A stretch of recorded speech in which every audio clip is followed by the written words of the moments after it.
qu'en est-il par rapport aux promesses de Dieu? Est-ce que ça nous arrive aussi parfois d'être déçus parce que Dieu fait une promesse, puis il me semble qu'il ne l'a pas tenue, les choses n'arrivent pas. Et puis là, on se pose des questions. Alors, on croit que Dieu est fidèle, on croit que Dieu est bon, qu'il est juste, qu'il est amour, qu'il tient ses promesses, que sa parole, elle est vraie. Et puis, parfois, on est obligé de constater qu'il y a un décalage entre ce qu'on a cru, espéré, et puis ce qu'on vit. Et puis là, il y a des interrogations, on se pose des questions, mais qu'est-ce qui cloche? Qu'est-ce qui n'a pas marché? Qu'est-ce qui se passe? Mais Dieu, est-ce qu'il est vraiment fidèle? Est-ce qu'il tient ses promesses? Et puis, c'est pour ça que j'ai choisi ce titre, « Dieu accomplit ses promesses, mais, 3 petits points. Voilà. Alors, on va voir ce que c'est que ce « mais ». Et on va essayer de comprendre ce matin ce qui se passe, et je vais développer 4 points. Mais avant ça, il y a 3 manières, bon, il y en a peut-être plus, hein, mais 3 manières principales de nos réactions lorsqu'on est confronté à ça. Peut-être, surtout si on est jeune dans la foi, la première réaction, c'est peut-être d'être déçu, découragé. Et puis on se dit, bon, finalement, à quoi bon prier? À quoi bon lire la parole? Parce que dans la parole, il y a plein de promesses, mais si elles ne s'accomplissent pas, à quoi bon? Alors on se dit, finalement, on s'éloigne de Dieu, parce qu'on se dit, ça ne vaut plus la peine de prier, ça ne vaut plus la peine de lire la parole. Et finalement, on prend de la distance par rapport à Dieu. Comme lorsque peut-être un ami nous a déçus, profondément, on va peut-être moins voir cet ami, être lié avec lui. Hein. Il y a une distance qui se met. La deuxième réaction, c'est de prendre sur soi. Parce qu'on sait que Dieu est parfait, donc s'il y a quelque chose qui ne va pas, ce n'est pas de sa faute à lui, ça doit être de la nôtre, forcément. Donc on se dit, le problème doit venir de nous. Peut-être on n'a pas assez prié, peut-être on n'a pas persévéré, peut-être on aurait peut-être dû jeûner, ou bien il y a peut-être des péchés cachés, puis c'est pour ça que Dieu n'accomplit pas ses promesses pour nous. Ou bien, il y a peut-être encore des idoles dans notre vie, il y a des choses qui prennent plus de place que Dieu, puis Dieu, il n'est pas très content avec nous. Ou on ne mérite pas l'exaucement, ou bien peut-être on aurait dû faire ceci, ou faire cela, ou pas faire ceci ou cela. Enfin, on peut se condamner soi-même, finalement, se culpabiliser, mais on n'a pas vraiment la solution. Ou bien alors, peut-être on va laisser la question de côté. On se dit, bon, on ne comprend pas, peut-être un jour on aura une réponse, si ce n'est pas ici-bas, c'est dans l'éternité, puis on met tout ça dans un tiroir, on referme le tiroir, et puis on se dit, bon, on continue à marcher avec le Seigneur, mais c'est plus difficile, hein. On est peut-être moins motivé, on a moins de zèle, il y a toujours quelque chose qui reste, une petite rancune, une petite amertume, quelque chose qui nous dérange. Alors on va voir maintenant les 4 points, il n'y aura pas simplement de versets bibliques, on verra si on arrive à tout lire. Alors, la première chose, c'est les conditions. Alors, peut-être qu'on oublie que les promesses de Dieu, la plupart du temps, elles sont assorties de conditions. Hein. Dieu met des conditions pour que ses promesses se réalisent. Et il y a 3 mots qui résument ces conditions.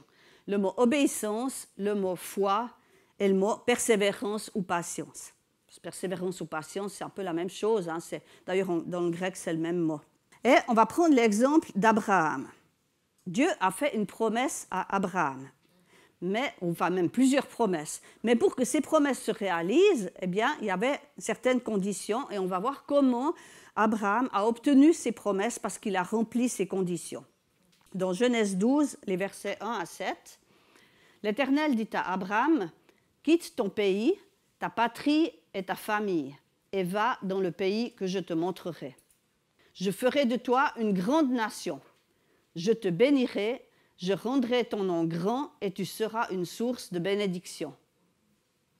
Je bénirai ceux qui te béniront et je maudirai ceux qui te maudiront. Et toutes les familles de la terre seront bénies en toi. » Abraham partit conformément à la parole de l'Éternel et Lot partit avec lui. Abraham était âgé de 75 ans lorsqu'il quitta Charan. Il prit sa femme Sarai et Lot, le fils de son frère. Il prit aussi tous les biens et les serviteurs dont ils étaient devenus propriétaires à Charan, et ils partirent pour se rendre dans le pays de Canaan où ils arrivèrent. Abraham traversa le pays jusqu'à l'endroit appelé Sichem, jusqu'aux chaînes de Morée. Les Cananéens occupaient alors le pays. L'Éternel apparut à Abraham et dit « C'est à ta descendance que je donnerai ce pays. » Abraham construisit là un autel en l'honneur de l'Éternel qui lui était apparu. Donc on voit toutes ces promesses que Dieu fait à Abraham.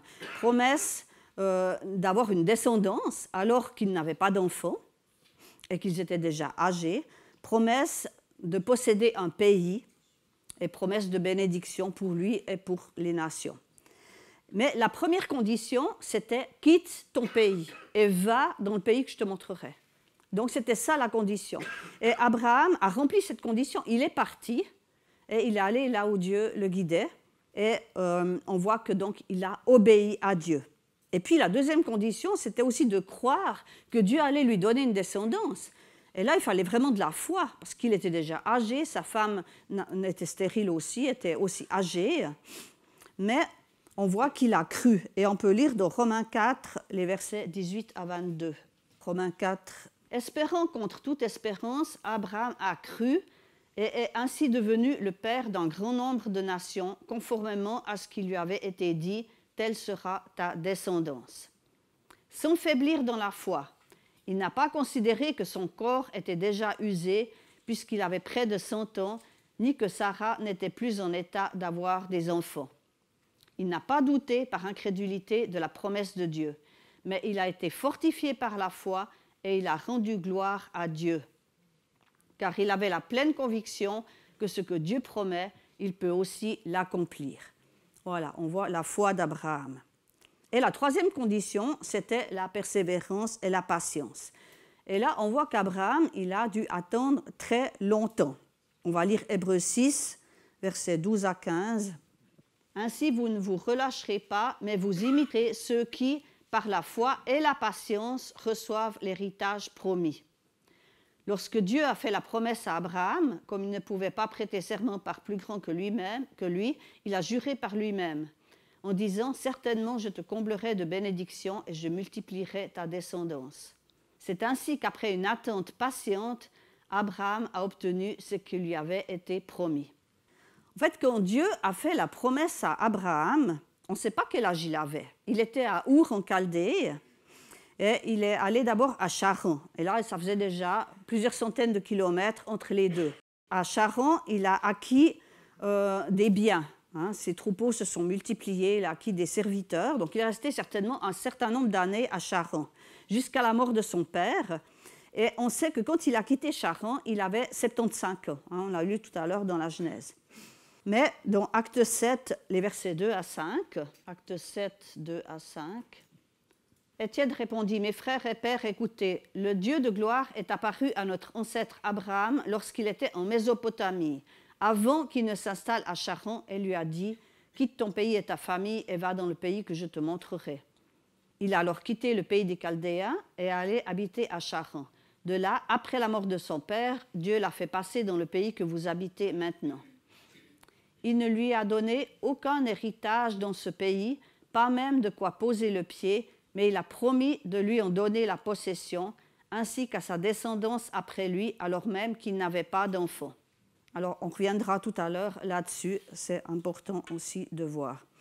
Et quand Isaac, le fils de la promesse, est né, Abraham avait 100 ans. Donc, on peut en déduire que quand Dieu lui a fait la promesse d'une descendance, eh bien, c'était plus de 25 ans en arrière. Parce que quand il a quitté Charan, il avait 75 ans. Donc, il a déjà eu 25 ans jusqu'à la promesse. Mais Dieu lui a parlé quand il était à Our, en Chaldée, et elle lui a fait la promesse à ce moment-là. Donc, il a attendu la réalisation de cette promesse pendant plus de 25 ans, peut-être pendant 30 ans, peut-être même plus. Il a vraiment eu besoin de persévérance et de patience. Donc voilà ces trois mots, obéissance, foi, persévérance. C'est déjà les conditions pour la promesse. Maintenant, le deuxième point, c'est le temps de Dieu. Alors, le temps de Dieu, ce n'est pas la même chose que notre temps à nous. Dieu, il n'a pas le même agenda que nous. Nous, on note tous les trucs, puis voilà, un jour ça, et puis il y a les mois, les jours, les années. Mais pour Dieu, le temps, il est différent. Et c'est pour ça qu'on a besoin aussi de patience et de persévérance, parce que nous, on aimerait bien avoir les choses tout de suite, mais parfois, ça prend beaucoup plus de temps.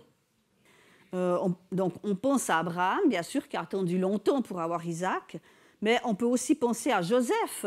Joseph, quand il a eu ses rêves, qu'il voyait en rêve ses frères et ses parents se prosterner devant lui, eh bien, d'ici que ça se réalise, il a fallu des années. Il a fallu toute la période où il était esclave en Égypte, au service de Pharaon. Ensuite, il est devenu gouverneur d'Égypte. Et ensuite, ses frères sont descendus parce qu'il y avait la famine, etc. Donc, on peut lire tous ces récits dans la Genèse. Et il s'est passé des années avant que cette promesse s'accomplisse. Et puis David, Dieu lui avait promis la royauté. Il était oint par Samuel comme roi d'Israël pour succéder à Saül. Mais jusqu'à ce qu'il soit roi de tout Israël, il a fallu des années pendant lesquelles il était aussi en fuite devant Saül. Et voilà, c'était compliqué. Et ce temps de patience, c'est un temps aussi de formation. Le Seigneur, il travaille en nous, il nous forme pour que le moment venu, on puisse vraiment recevoir cette promesse et bien gérer ce qu'il nous demande de faire. Il faut que des choses se mettent en place aussi parfois. Et tout ça, ça prend aussi du temps. Le Seigneur, il a toujours ses raisons lorsqu'il semble tarder. Et c'est ce qui est dit aussi dans 2 Pierre 3, les versets 3 à 4. « Sachez avant tout que dans les derniers jours viendront des moqueurs pleins de railleries. Ces hommes vivront en suivant leurs propres désirs et diront où est la promesse de son retour. En effet, depuis que nos ancêtres sont morts, tout reste dans le même état qu'au début de la création. » Et on passe au verset 8 et 9. « Mais il y a une chose, bien-aimée, que vous ne devez pas oublier, c'est qu'aux yeux du Seigneur, un jour est comme 1000 ans, et 1000 ans sont comme un jour. » Voilà, c'est un verset qui est tiré du psaume 90. Le Seigneur ne tarde pas dans l'accomplissement de la promesse comme certains le pensent. Au contraire, il fait preuve de patience envers nous, voulant qu'aucun ne périsse, mais que tous parviennent à la repentance. Donc, si Dieu il a de la patience, je pense que nous, on peut aussi en avoir un petit peu. Et puis le verset 13, « Mais nous attendons, conformément à sa promesse, un nouveau ciel et une nouvelle terre où la justice habitera. » Voilà, donc le temps de Dieu. Le troisième point, c'est la manière de Dieu. Dieu accomplit toujours ses promesses, mais pas toujours et même pas souvent comme on pense nous qu'il va le faire. Donc ces plans, ils dépassent vraiment notre logique humaine. On va lire Ésaïe 55, les versets 8 à 11.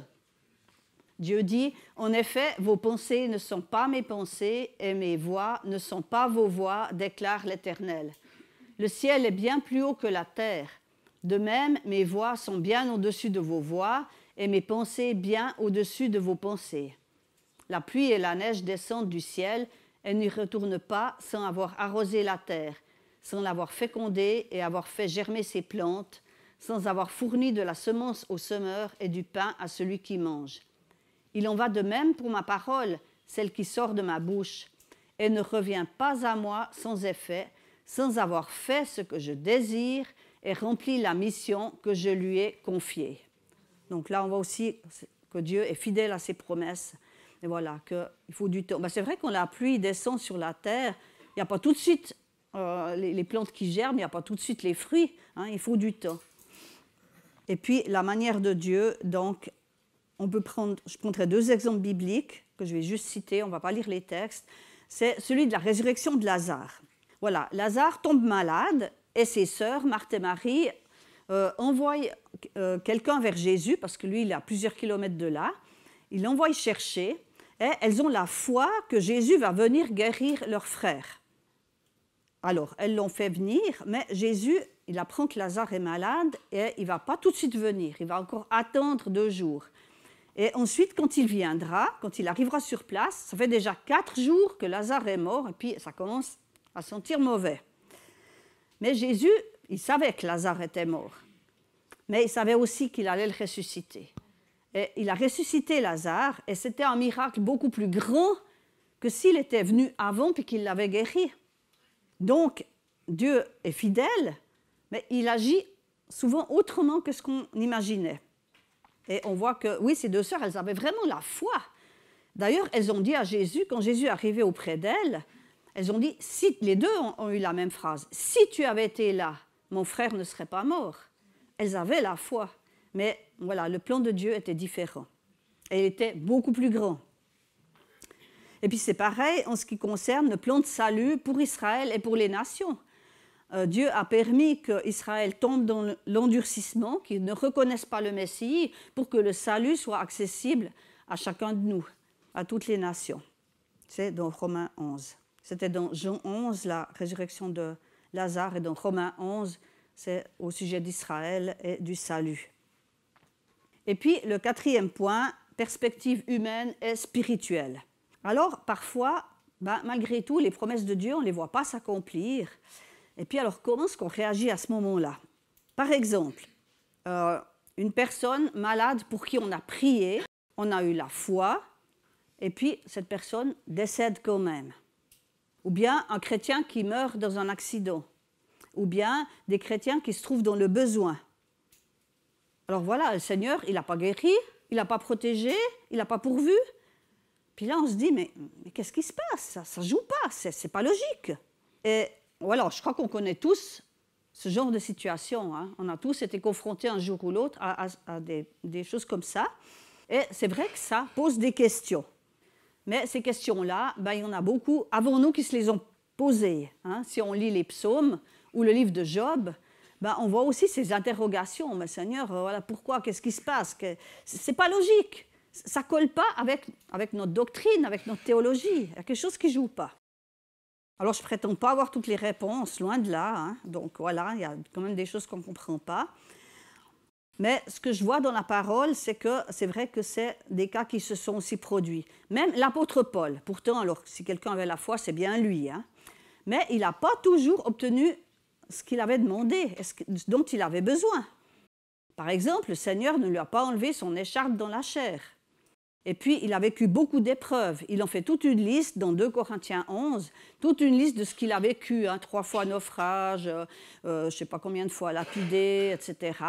Je lirai juste le verset 27, ça résume un petit peu tout ce qu'il y a avant. Il dit « J'ai connu le travail et la peine, j'ai été exposé à de nombreuses privations de sommeil, à la faim et à la soif, à de nombreux jeûnes, au froid et au dénuement. » C'est pas mal comme tableau. Hein. Ça ne nous fait pas trop envie finalement. Hein. Mais c'était quand même la réalité de ce que vivait l'apôtre Paul.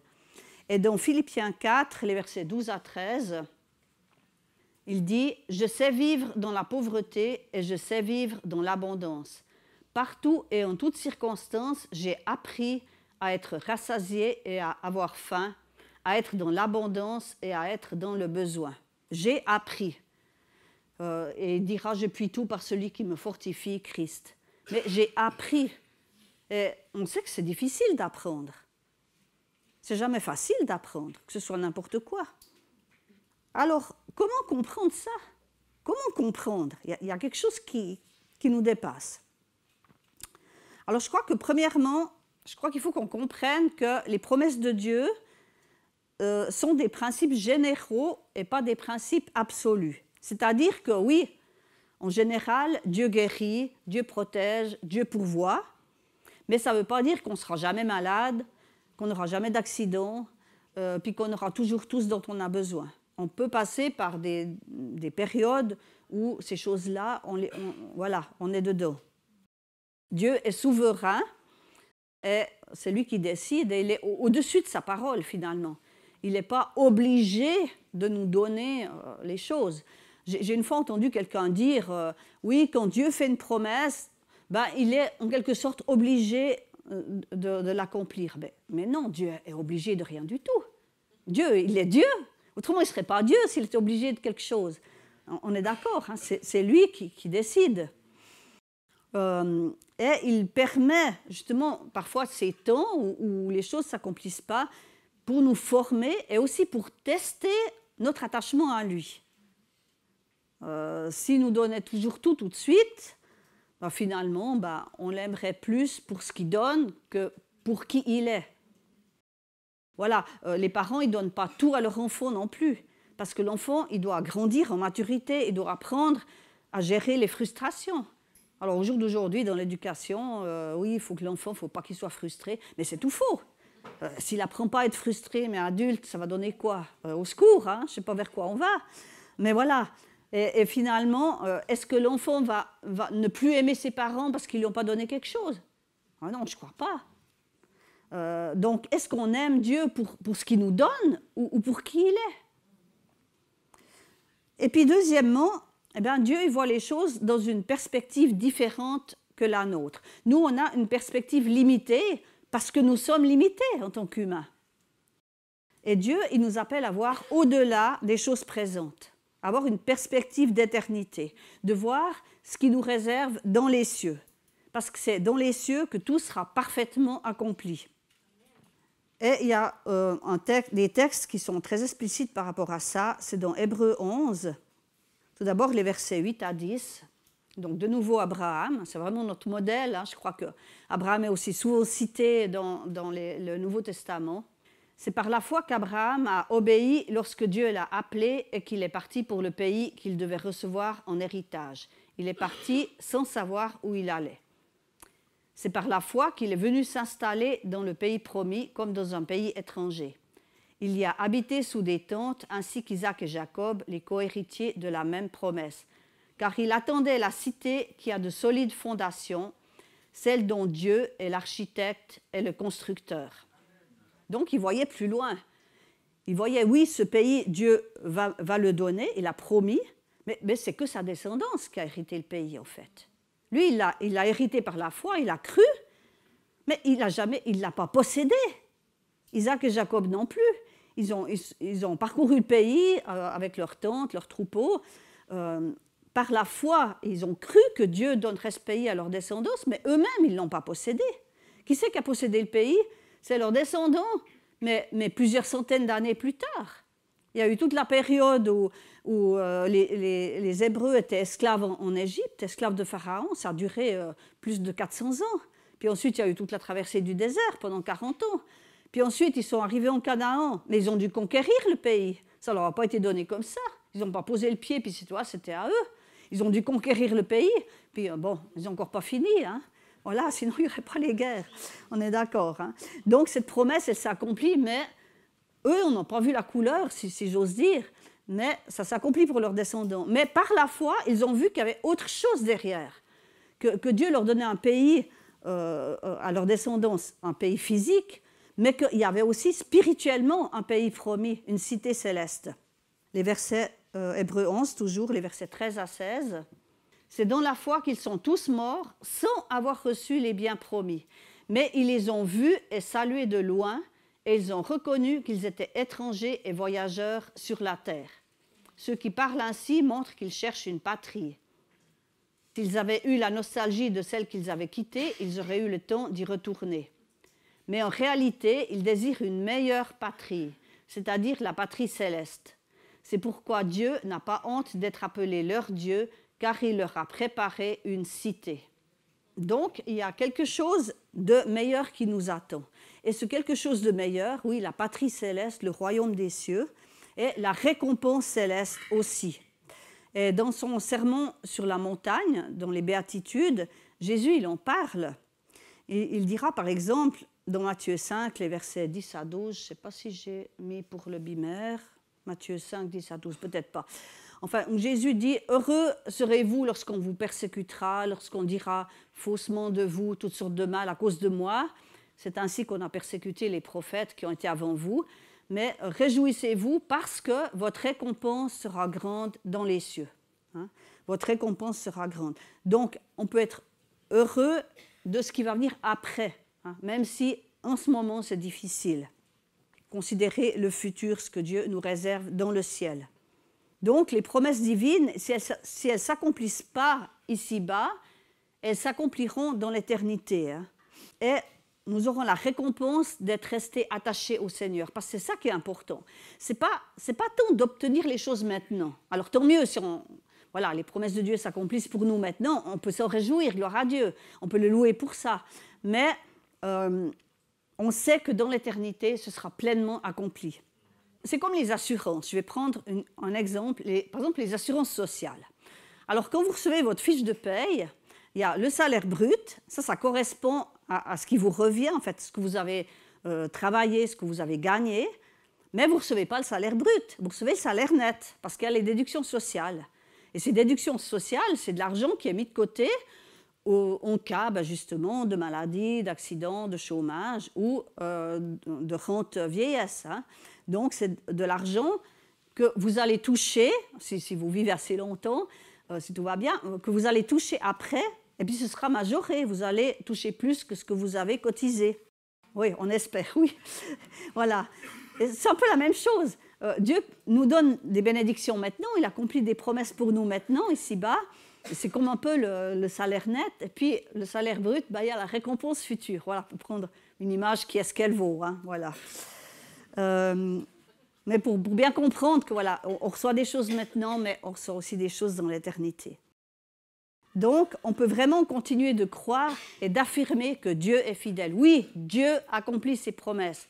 On le croit. Dieu guérit, Dieu protège, Dieu pourvoit. Et on le proclame, on le chante, et on doit continuer à le faire parce que c'est vrai, c'est la vérité. Voilà. Mais bien sûr qu'il y a des conditions, je l'ai dit, hein, foi, obéissance, patience, persévérance. Il y a le temps de Dieu, il accomplit, il fait toutes choses belles en son temps, il accomplit les choses en son temps. Il y a la manière, il fait à sa manière, qui n'est souvent pas notre logique à nous. Et puis, même s'il ne le fait pas ici-bas, dans l'éternité, il le fera. Parce que dans le royaume des cieux, il n'y aura plus ni souffrance, ni deuil, ni maladie, ni danger, ni manque de quoi que ce soit. Il y aura tout en abondance et on peut se réjouir d'avance de ça. Et on est vraiment appelé à changer notre regard, à ne pas voir juste ce qu'on vit maintenant, parce que ce n'est pas toujours drôle, mais voir plus loin, voir la suite, au-delà. Et Dieu ne nous demande pas d'obtenir des résultats, parce que les résultats, ça lui appartient. Sinon on se glorifierait. Hein. Peut-être si on avait toujours tout, on se dirait « Ah, mais moi j'ai la foi, je suis bien. » Non, c'est la gloire, elle doit revenir à Dieu seul.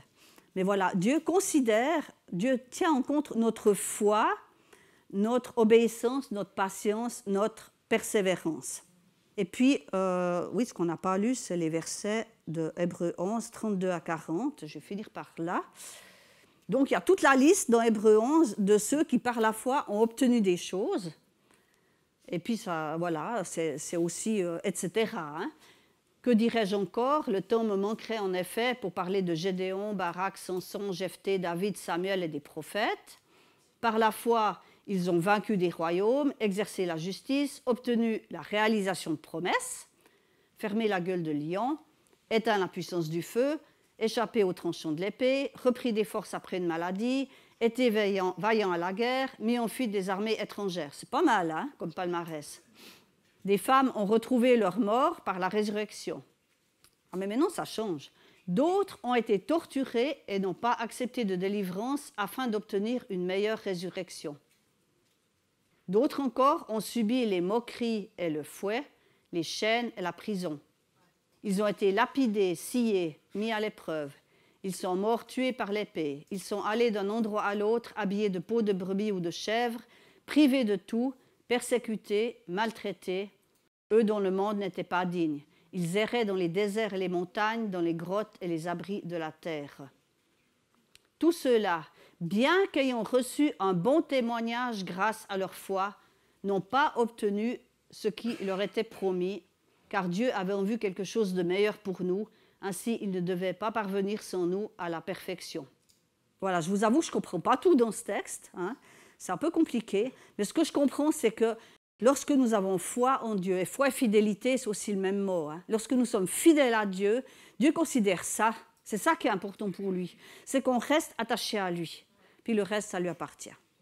Donc, aimons Dieu, pas seulement pour ce qu'il donne, pour ce qu'il fait, mais pour qui il est. C'est notre Dieu. Voilà, je vais terminer par la prière. Oui, Seigneur, on veut proclamer que c'est vrai, tu es un Dieu fidèle, et tes promesses, tu les accomplis. Et Seigneur, je te remets ceux parmi nous, Seigneur, parmi mes frères et sœurs ici, qui peut-être ont été déçus, qui peut-être se posent des questions, qui peut-être se culpabilisent ou sont découragés parce qu'ils ne voient pas les choses s'accomplir ou parce qu'ils ont vu que ça ne s'est pas accompli ici-bas. Seigneur, que tu puisses encourager chacun, chacune, et Seigneur, que tu nous aides, chacun de nous, à voir au-delà, à voir ce que tu nous réserves dans l'éternité et à rester attaché à toi, Seigneur, pour qui tu es, à te rester fidèle, à, Seigneur, t'aimer pour qui tu es et pas seulement pour ce que tu donnes ou ce que tu fais, parce que tu as déjà tout fait pour nous en Jésus-Christ. Tu as déjà fait tellement, Seigneur, on peut déjà être tellement reconnaissant. Alors, Seigneur, merci d'encourager chacun ce matin, dans le nom de Jésus. Amen.